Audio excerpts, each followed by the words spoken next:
North Africa, June 1942. The desert stretched endlessly under a colorless sky, and the heat bent the horizon into liquid shapes that danced and dissolved. Near the town of Knightsbridge, south of Tobruk, the British 8th Army held a defensive line that existed more in hope than in steel. The Germans had broken through at Gazala. Rommel's panzers were advancing.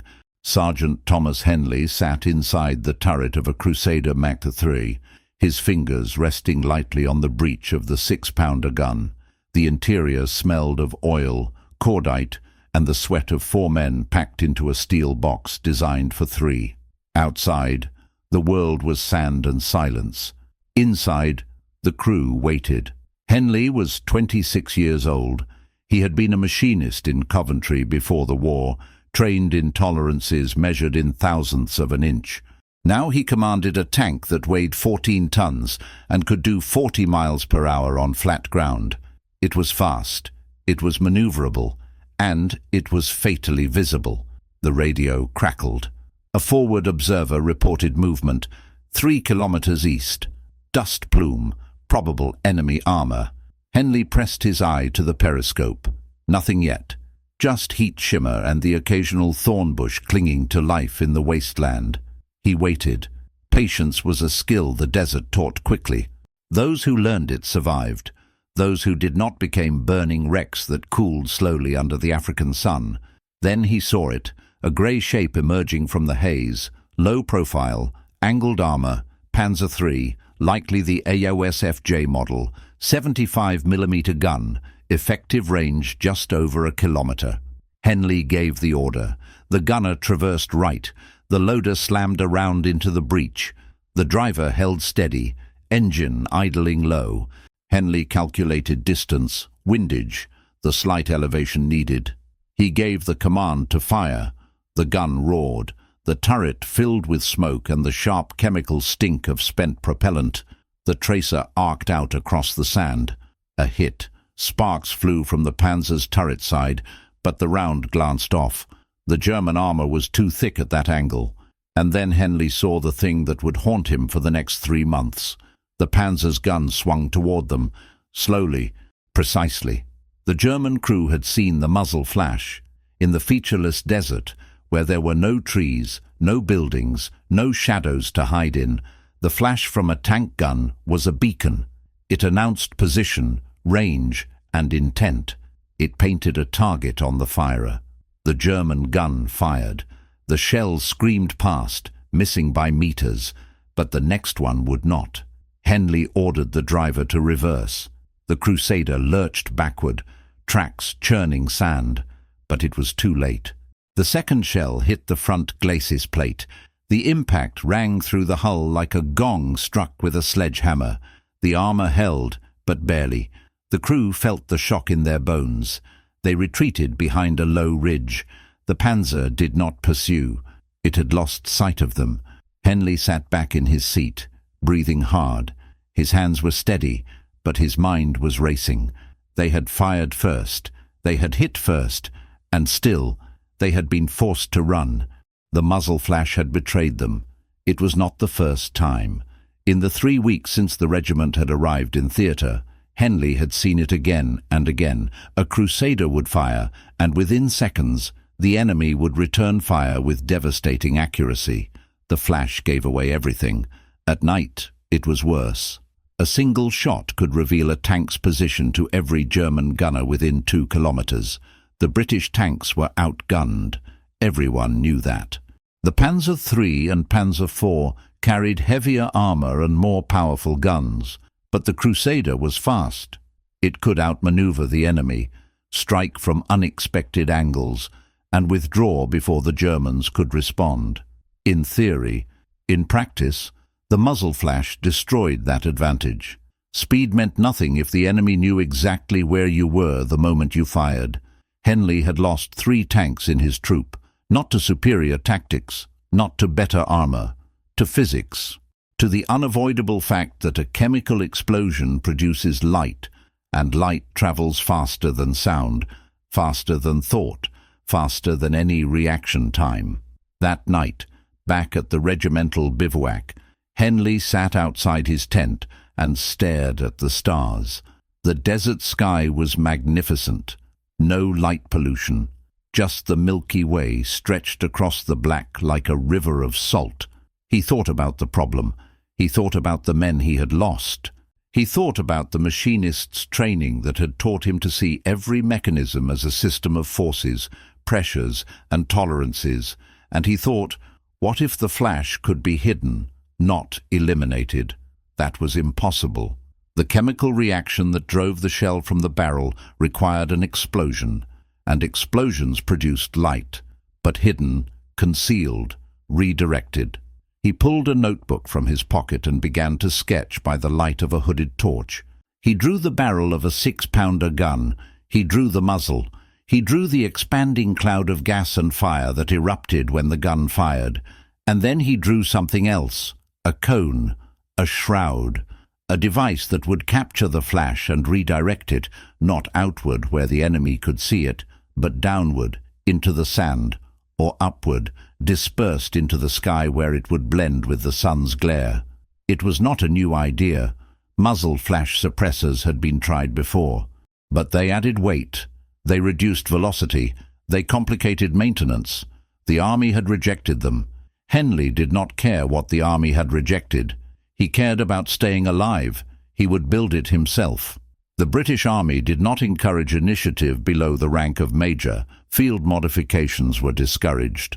Unauthorized alterations to equipment were, technically, a court-martial offense. The reasoning was sound. A tank was a precision instrument, and every component had been tested, calibrated, and approved. Deviation introduced risk. But the Western Desert was not a testing ground.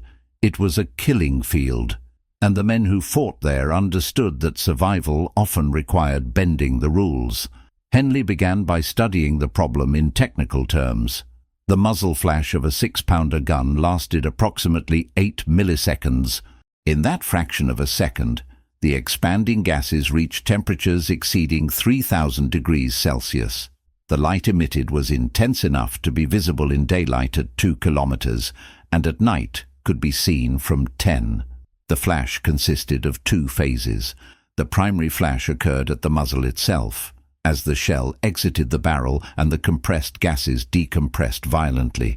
The secondary flash occurred a few meters downrange, as the gases mixed with atmospheric oxygen and ignited. Henley needed to suppress both. He scavenged materials from the regimental workshop, a damaged oil drum, sheet metal salvaged from a destroyed German half-track, welding rods, a cutting torch. He worked at night, after the daily maintenance checks were complete, using the light from a shielded lantern. The design was simple in concept but precise in execution. A cylindrical shroud would attach to the muzzle of the gun, extending the barrel by 30 centimeters. Inside the shroud, a series of baffles would deflect the expanding gases downward and to the sides, away from the line of sight of any observer to the front. The gases would still expand, but the light they produced would be trapped within the shroud and absorbed by the metal surfaces. The challenge was balance. The shroud could not be too heavy, or it would throw off the gun's alignment. It could not restrict the gases too much, or it would increase back pressure and reduce the shell's velocity, and it had to be removable in case it interfered with the gun's operation. Henley worked with the precision of his old trade. He measured twice, cut once. He welded the seams carefully, ensuring there were no gaps where light could escape. He drilled holes in the baffles to allow gas flow while disrupting the luminous wavefront. It took him 11 nights. On the 12th night, he finished. The device weighed 4 kilograms. It attached to the muzzle with a threaded collar and could be removed in under 2 minutes. It looked crude, like something cobbled together in a garage, but the welds were clean and the baffles were symmetrical. Henley showed it to his crew. The gunner, Corporal Davies, was skeptical. The loader, Private Mills, thought it looked dangerous. The driver, Trooper Reed, said nothing, which was his way of expressing doubt. Henley explained the principle. The flash would be redirected.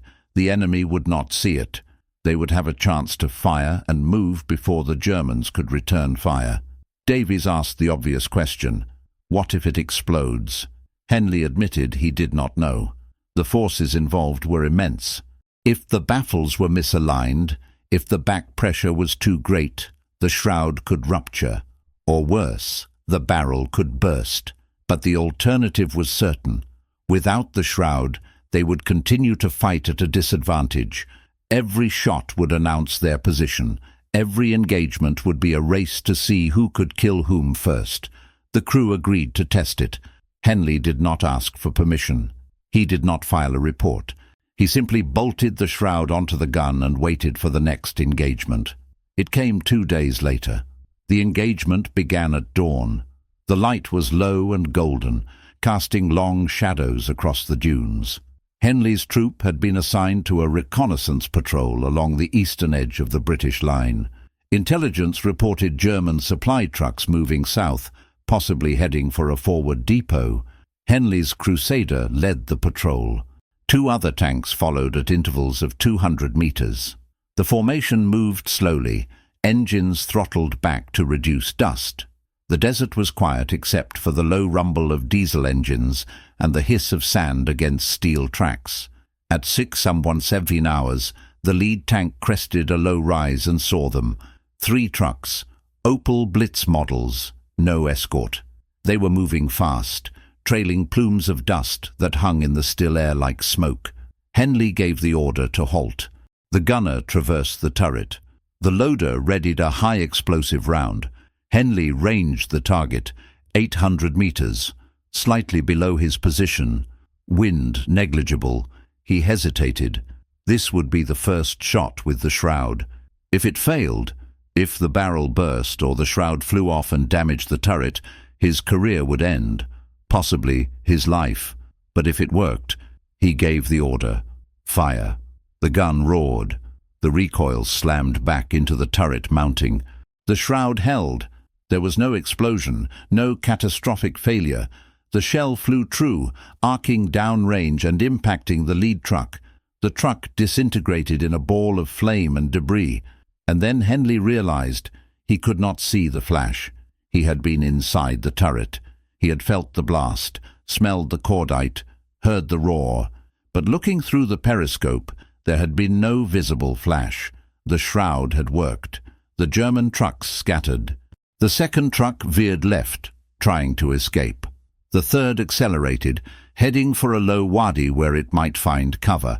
Henley ordered the gunner to engage the second truck. The loader slammed another round into the breech. The gun fired again. Again, no visible flash. The round missed, impacting the sand 10 meters short, but the truck swerved and overturned.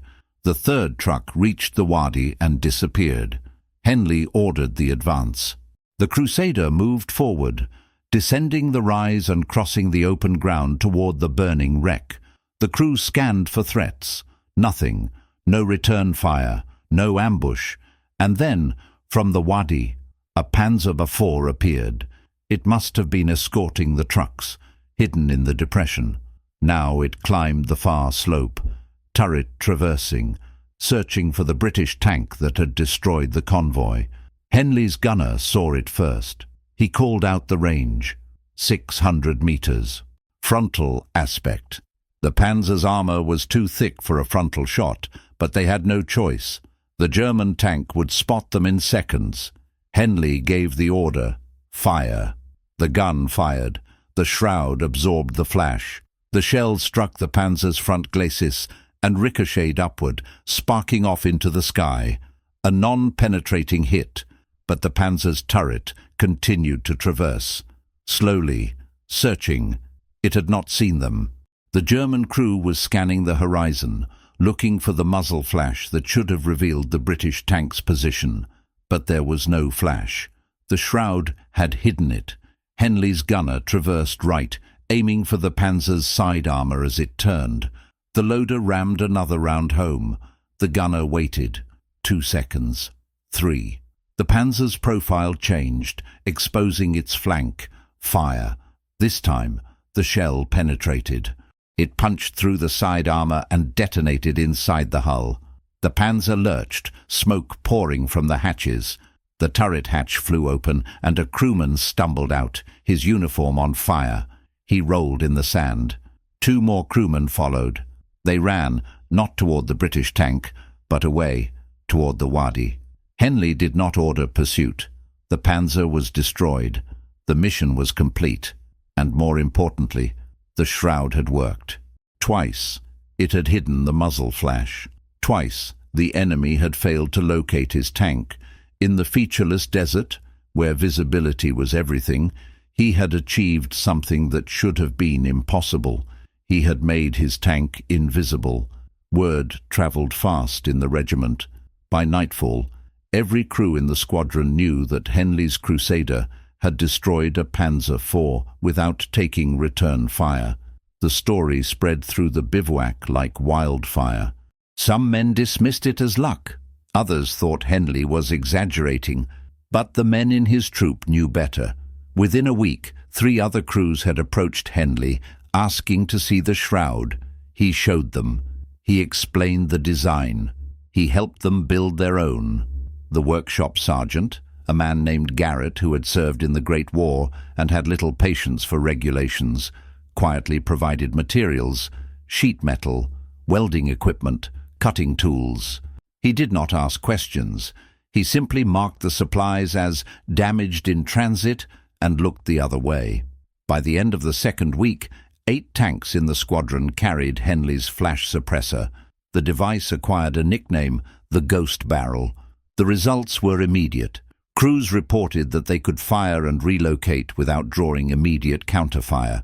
At night, the advantage was even more pronounced. German gunners, trained to target muzzle flashes, found themselves shooting at empty sand while British tanks moved to new positions. The squadron's kill-to-loss ratio improved. Tank losses dropped by 30%. Crew confidence soared. And then the colonel found out. Lieutenant Colonel Sir Archibald Pemberton was a career officer, a veteran of the First World War, and a man who believed that order and discipline were the foundation of military effectiveness. When he learned that his crews were modifying their tanks without authorization, he was not pleased. He summoned Henley to his command tent on a morning in late July.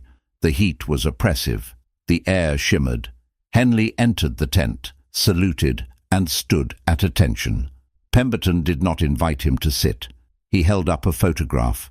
It showed a Crusader tank with the shroud attached to its gun barrel. "Sergeant Henley," Pemberton said, his voice clipped and precise, "this modification has not been authorized by Ordnance or by the War Office. You have altered His Majesty's equipment without permission. Explain yourself." Henley kept his eyes forward. "Sir, the modification improves survivability by concealing the muzzle flash. It has been field-tested and proven effective." "Field-tested," Pemberton repeated. "By whom? Under what conditions? With what safety protocols?" "By myself, sir. In combat. The device has been used in 8 engagements without failure." Pemberton set the photograph down. He leaned back in his chair, studying Henley. "You are aware, I trust, that unauthorized modifications can result in disciplinary action?" "Yes, sir." "And yet you proceeded?" "Yes, sir." Pemberton was silent for a long moment. Outside, the camp bustled with activity. Engines revved. Men shouted. The war continued. Finally, Pemberton spoke. "I am not a fool, Sergeant. I have read the after-action reports. I have seen the improvement in our engagement outcomes. Your device works. That much is clear." Henley allowed himself a breath of relief. "But," Pemberton continued, "I cannot officially endorse an unapproved modification. If a barrel bursts, if a crew is injured, the responsibility falls on me. Do you understand?" "Yes, sir." Pemberton stood. He walked to the tent flap and looked out at the desert. "However," he said, "I am also not a man who ignores results. I will forward a report to Ordnance recommending that your device be evaluated for wider adoption. In the meantime, I expect that any crew using your modification does so of their own volition and accepts the associated risk. It was not approval, but it was not condemnation either. It was the carefully worded permission of a commander who understood that war required flexibility. Henley saluted. "Thank you, sir." Pemberton did not return the salute. He simply nodded. Dismissed. 3 weeks later, a team of engineers from the Royal Ordnance Corps arrived at the regiment's position. They examined the shroud. They measured it. They tested it on a firing range, using high-speed cameras to capture the flash suppression effect. Their report was cautious but positive. The device reduced the visible muzzle flash by 74%. It did not significantly affect muzzle velocity or accuracy. It could be manufactured at minimal cost. The recommendation was forwarded to the War Office. By October 1942, the design had been refined and standardized. The official designation was Muzzle Flash Suppressor, Mark IV. It was issued to Crusader and later Cromwell tank units throughout the Eighth Army. Henley's name did not appear in the official documentation. The credit went to the Ordnance Corps. But the men who fought in the desert knew. They knew who had built the first one. They knew who had tested it. And they knew that, for a few critical months in the summer of 1942, one sergeant's unauthorized modification had saved lives. The war in North Africa ended in May 1943. The Eighth Army advanced through Libya and into Tunisia, driving Rommel's forces back until the Axis surrendered. The flash suppressor played a small but measurable role in that victory. It did not win battles by itself, but it gave British crews a fighting chance against superior German armor. After North Africa, the device spread to other theaters. Modified versions appeared on British tanks in Italy and France. The principle was adopted by other armies. The Soviets developed their own flash suppressor for the T-34. The Americans experimented with similar designs for the Sherman, but the desert was where it had been born, and the desert was where it mattered most. Thomas Henley survived the war. He returned to Coventry in 1945 and resumed his work as a machinist. He married, raised 2 children, and rarely spoke about his service. When pressed, he would say only that he had driven tanks in Africa and that the heat had been unbearable. He never mentioned the shroud. He never sought recognition. The war had taught him that survival was its own reward. In 1982, a military historian researching the technical innovations of the North African campaign discovered a reference to the muzzle flash suppressor, Mark IV. The official records credited the Royal Ordnance Corps, but buried in the regimental war diary, the historian found a single line: Tucker T. Henley, Field Modification, June 1942, Flash Suppressor, approved for wider use. The historian reached out to Henley, now 76 years old and living in a quiet village in Warwickshire. Henley agreed to an interview. He was asked why he had built the device. He thought for a moment, then said, "I didn't want my crew to die because the enemy could see us. It seemed like a problem that could be solved, so I solved it." He was asked if he was proud of his invention. He shrugged. It wasn't really an invention, just a bit of engineering. The sort of thing any machinist would have thought of, given enough time. But time, in the desert, was something no one had. The flash suppressor became a footnote in the history of armored warfare. It did not revolutionize tank design. It did not change the outcome of the war. But it changed the odds, and in war, changing the odds is sometimes enough. In the archives of the Tank Museum in Bovington, England, there is a Crusader Mk III on display. Attached to its 6-pounder gun is a cylindrical shroud, scarred and dented, the metal discolored by heat and time. A small placard next to it reads, "Muzzle Flash Suppressor, Mark I, developed in the field, North Africa, 1942. Reduced tank visibility during combat by suppressing the muzzle flash of the main gun, credited with improving crew survivability in desert engagements." There is no mention of Henley's name, but the men who served with him, the crews who welded their own shrouds in the dark and trusted their lives to a sergeant's idea, they remembered. And in the end, that was enough. The desert keeps its secrets. The sand covers the tracks, the wreckage, the blood. But some things endure. A simple device, built from scrap metal and necessity. A solution to a problem that had killed men for no reason other than physics. Thomas Henley died in 1994. His obituary in the local paper mentioned that he had served in the war and had been a skilled tradesman. It did not mention the shroud. It did not mention the Crusader. It did not mention that, for a few brief months in the summer of 1942, he had found a way to make a tank disappear after firing. But the tank is still there, in the museum, with the shroud still attached, and if you look closely, you can still see the welds.